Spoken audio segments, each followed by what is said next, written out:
knjige Gavrilo Princip u Beogradu. Večera ćemo dati jedan kratki osvrt na dešavanja koje su prethodila u Prvom svetskom ratu. Isto tako govorit ćemo o Gavrilu Principu i njegovom životu. Uskoro se bliže stogodišnjica izbijanja Prvog svjetskog rata i opet se pokreću stare istorijske teme koje su na neki način bile i zaboravljene.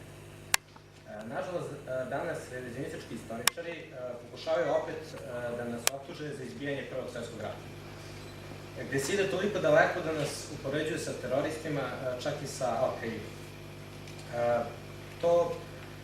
Ali istina mora da se zna i politika ne sme nabaviti istoriju. To pokazuje spremnost za odbacivanje odgovornosti nad istorijskim zlom i prebaciti je na drugo.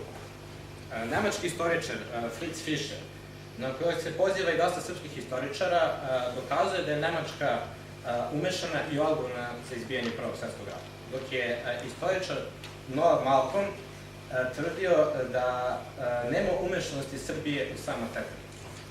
Glavni motiv za pisanje knjige, kao što autor je navodi, je da se pokaže i dokaže na osnovu stranih izvora i dokumenta da Srbija nije odgovorna za izbijanje Prvog svjetskog rata. Kao i da je glavni razlog za izbijanje Prvog svjetskog rata imperijalna politika Austro-Ugarske i višegodišnja politika Austro-Ugarske i pohod na istok. Što se tiče Gavrila Principa i omladine oko njega, to su bili mladi ljudi romantičarskog zanosa, revolucionari i nacionalisti, koji su u svojim srcima imali misao u ujedinjenoj i slobodnoj državi.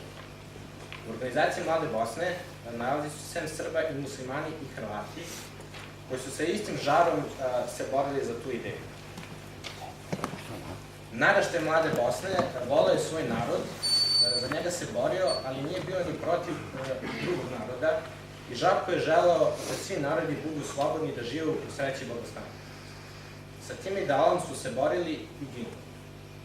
Završit ću samo sa citatom Gavrila Principa: "Naše će sjene hoditi po Beču, lutati po dvoru i plašiti gospodu." Večeras imamo dva govornika, istoričara. Jednog poznajete, naš Palančanin Nemanja Dević, autor više knjiga, i Nikola Marinković, urednik izdavačka Tene Mundi i autor knjige Daj nam Bože municije. Hvala.